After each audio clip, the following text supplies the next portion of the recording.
Well, there's been lots to do. The museum's really coming on with a few new displays, and here's one that we've done, the polished straight tree model. I think I've reported before that I've been in the midst of doing it, but here's the finished version. So we've got a coalified tree, or a replica of it at least, going up through various strata. It's made out of fiberglass.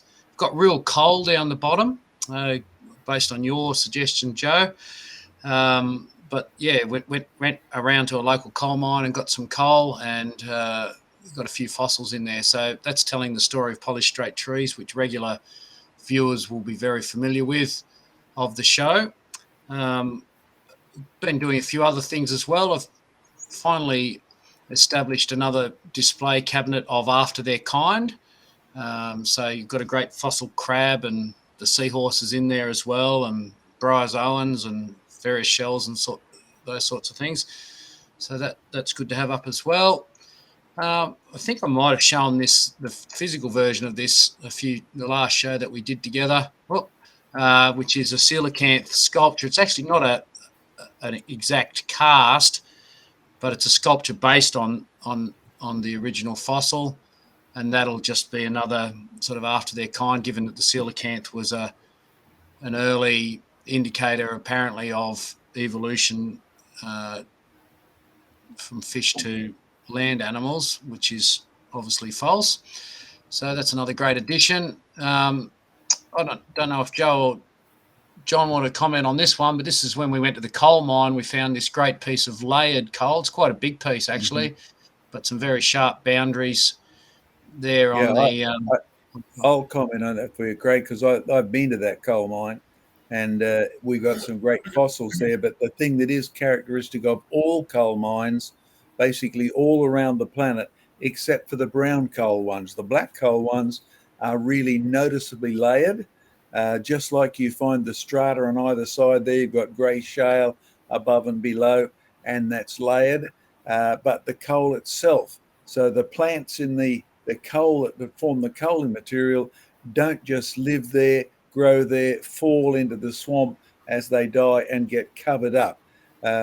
We can chat with Dr. Glenn Wilson later, because he's walked through the Everglades like I have, and in present day swamps you do not find, first of all, an even bottom, but you usually don't find any of the plants building up even in the Everglades, because they will build up in the summertime but just then rot and decompose throughout the rest of the year. So you'll find, if you want to explain layered strata of carbon-rich material, you have to wash the plants in as well, which is why you have real trouble trying to find the proof that they grew there.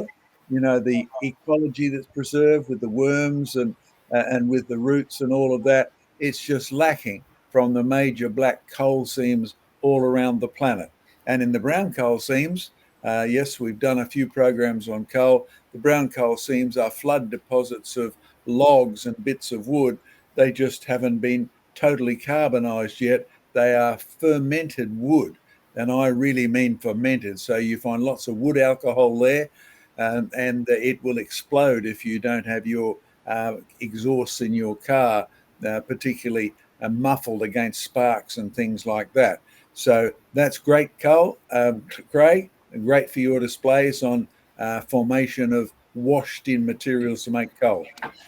And going back to the, so I was just saying, going back to the polystrate trees, it's something that John can comment on as well. But having experienced polystrate trees in the States, in the UK and Australia, the one thing that I noticed pretty much straight away is that they all tend to sit on a bed of coal, and the tree itself, its bark tends to be coalified, yet it's running up through layers and layers of rock which has very little coal in it, or has very little thin seams of coal running through it. So it's something that is very characteristic of the polystrate trees, which are predominantly found in the Carboniferous rocks. That's the Pennsylvanian and the Mississippian.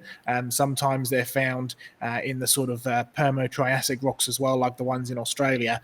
But you'll often find that they are sitting in this bed of coal. You'll find fabulous fossils in the coal, But the one thing you won't find is any kind of indication that these trees grew there, because there's no soil. If they're pine trees, as your one is, there's no pine needles. If it's a lycopod, there's no root. Sometimes you'll get a root bulb, but there's no indication that roots have actually gone into the soil or into the swamp or any kind of material that the tree has been growing into. They've been ripped up, they've been stripped of their branches, they've been stripped of most of their roots. Sometimes their bark is colified and then in this upright position. So it's looking like a pretty good model that you've got there.